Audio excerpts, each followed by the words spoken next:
And what's my role? What's my number one thing that Jesus is telling me to do? Just abide in me. Just stick with me.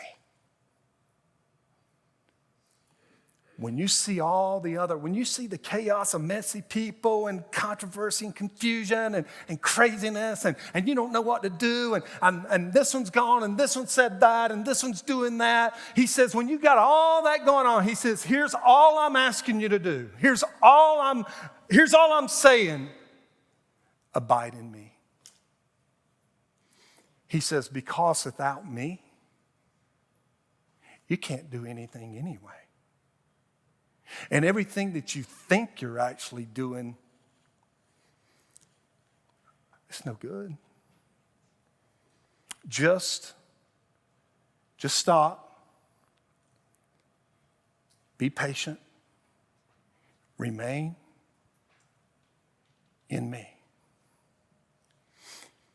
The last service, I don't think I sit here long enough, and I think I want to sit here for a moment. Abide in me. What does that mean? I mean, he didn't say abide in me and do this. I didn't get any other options here. Abide, just stop. And I just want you to stay in me. Because I can't even begin to tell you how that one thing right there will solve so many issues. If we say, you know what, it's not about me having my way. It's not me about getting things done the way I want to do it. It's not about me and my opinion. It's not about me and my attitude and what I think. It's not about any of that. Here's all that it's about. Hey, Jesus, I just want to be right here with you. Because if we'll do that, then the bearing of the fruit, it can't help but begin to take place. You see? Like Jesus is telling me what to do as a branch. The Father is doing his thing. He's trimming. Ouch, God, that hurts, right? He's trimming, he's cleaning up. Like, I see it now. Like, I see what you're doing, God. What do you want me to do? Just abide in Jesus. Just stay right there where you are, and you focus on your relationship with Jesus and what he's done for you. And I promise you, when you do that, that everything else is going to begin to solve itself. Why? Because it's the Father who has control of this. And he knows what to cut out of the way. He knows what to trim when it's doing well, because he knows what he's looking for as the outcome. And he knows the only way that we get there, the only way that we find that, is when we do it his way. Does this make sense? Am I lying? It's like, it's just right there, isn't it? It's like, that's what he's saying. It's like we just have to awaken to it or something. And so then he says, and this is where we just have to kind of know our place in this. He says, I am the vine, you are the branches. Don't get that flipped. You know, when we try to take control, when we try to structure things our way, when we try to make everybody abide by our rules, and this is the way we're going to do it. Hey, you know what I was just thinking a while ago? That building that we were looking at just a minute with all those dead vines that grow up on that, you know what causes that? One of two things, either legalism or liberalism. It's one of two things. Either that church who's gathering in that building over there, either they went way liberal and went way off, right? And then everybody just fled because they went, man, there's no God in that place. Or they either went like very legalistic. And they're telling everybody what, you better do it just like this or you're not going to heaven, right? And finally people said, no, I'm tired of hearing that. I'm done with this. It's got to be better than this, right? It's like that's what will lead to that. But he tells us, he says, you're not the vine. He says, I'm the vine, you're the branches. So whoever abides in me and I in him, he it is that bears much fruit, because apart from me, you can do nothing.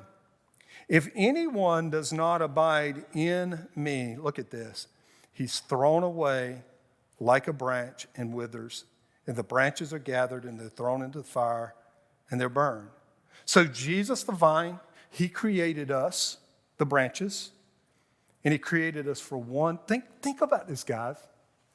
He created us for one purpose: to bear fruit. I mean, it's as simple as that, to bear fruit. And if we're not bearing fruit, now there again, that is very holistically for the whole church, is like the body of Christ is bearing fruit. But you know as well as I do that all comes down to speaking to us very independently and very individually. And so he's saying, this is my sole purpose in creating you. And you're coming out of the vine. You're a branch. And what do branches do? If you've got an apple tree, what do you want those branches to do? I mean, if they don't, I mean, what are you thinking? Like, I mean, they're not even good shade trees, really. You know, it's like, just cut the thing down. Let's start over again, right?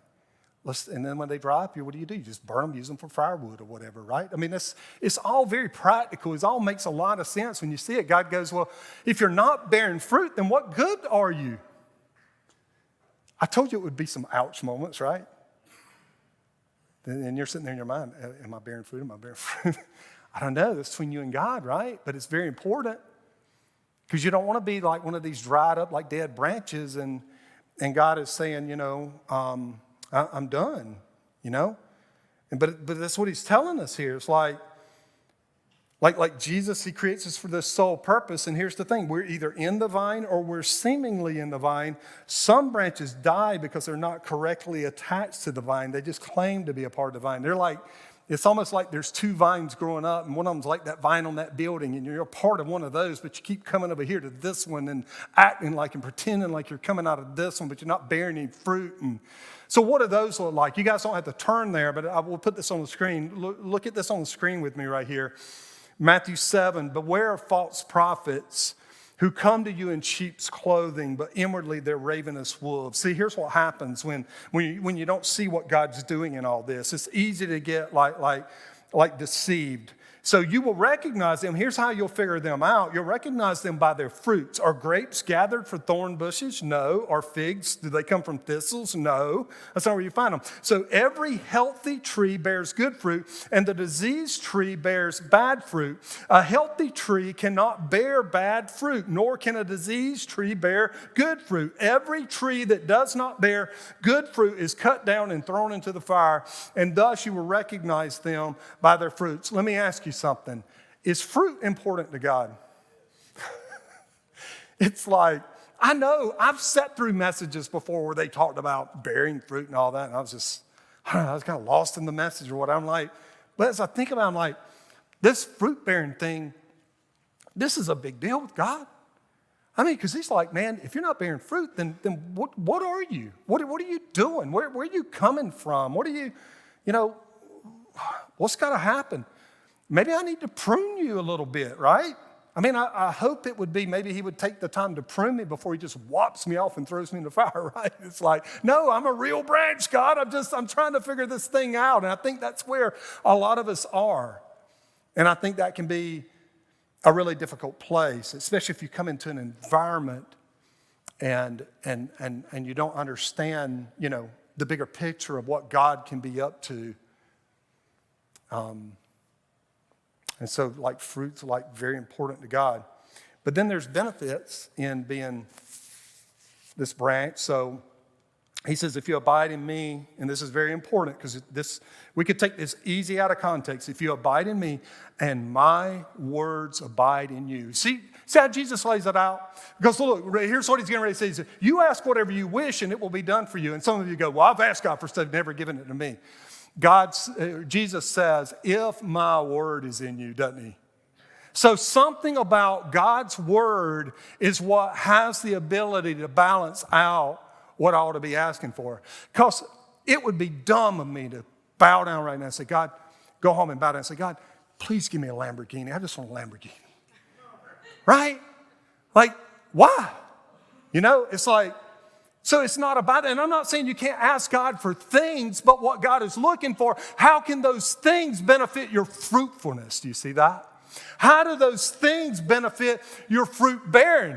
Now, some of us would justify and reason with God will say, God, give me the Lamborghini. I'll put somebody in it and go so fast and tell them they can't get out till they accept Jesus, right? Maybe we do something like that. And you go, and God's going to be like, I'm getting ready to prune you, boy. I'm getting ready to snip you off, right? So that's like where we are, and that's the way that we think. But it's like, but Jesus is saying, no. I want you to ask, because here's what happens, guys. This is why it's so important, like abide in Jesus. Know what to ask so that he's increasing your fruitfulness. Because if we ask and God responds, then God gets the glory for it because he's the only one that could do it. Do you see? Because then we go, man, I know I asked God and he did this. Don't you? You guys had that, right? And I know there's things we ask for because sometimes God says no. Or sometimes God says, no, not right now. But the reason why I would say that is because he goes, but man, if you're really abiding in Jesus, because some of us aren't abiding in the first place. But if you're really abiding in Jesus, God's like, no. You're asking too small. I've got something much better for you. Do you see what I mean? Sometimes no is the reason for that, right?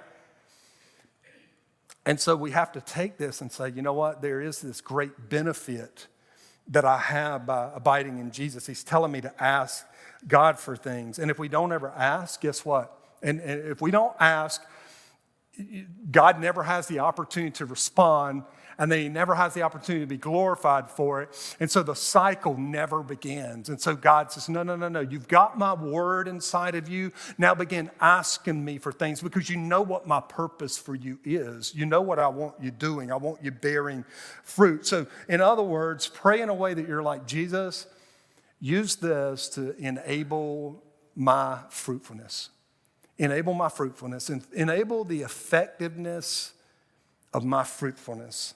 That's what he's calling us to. Because look at verse 8. By this my Father is glorified,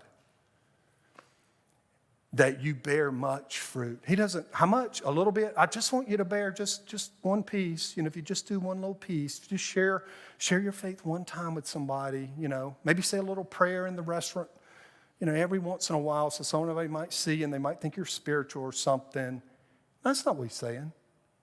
He's saying, I want you to bear much fruit and so prove to be my disciples. Like he wants that to be happening inside of us. And then here's this key one, this idea of love. And I really want to get us in on this real quick. As the Father has loved me, so have I loved you. Abide in my love. Okay?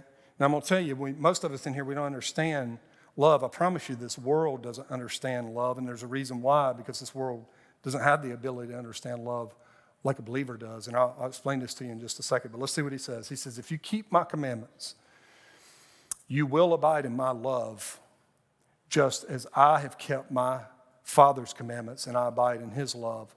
So you have to ask the question, then Jesus, what are your commandments? Like if I'm to keep your commandments, what are your commandments? So Jesus, when somebody asked Jesus, say, Jesus, what's the greatest commandments, right? Jesus said, you guys know it. Love the Lord your God with all your mind, your heart, your soul, your strength, right? And then what? And then love your neighbor as yourself. He said everything else hangs on that, right? So when Jesus tells me to love, because this is where I kind of begin to miss it, Jesus tells me to love God first, doesn't he? But how does he tell me to love God? With all my mind, for one thing, right? So with all my knowledge, all my intellect, all my thoughtfulness, all my thinking, all my attitude, everything that my mind is able to process. Love the Lord your God with that. Why? Because he gave it to you and gave you the ability to do that.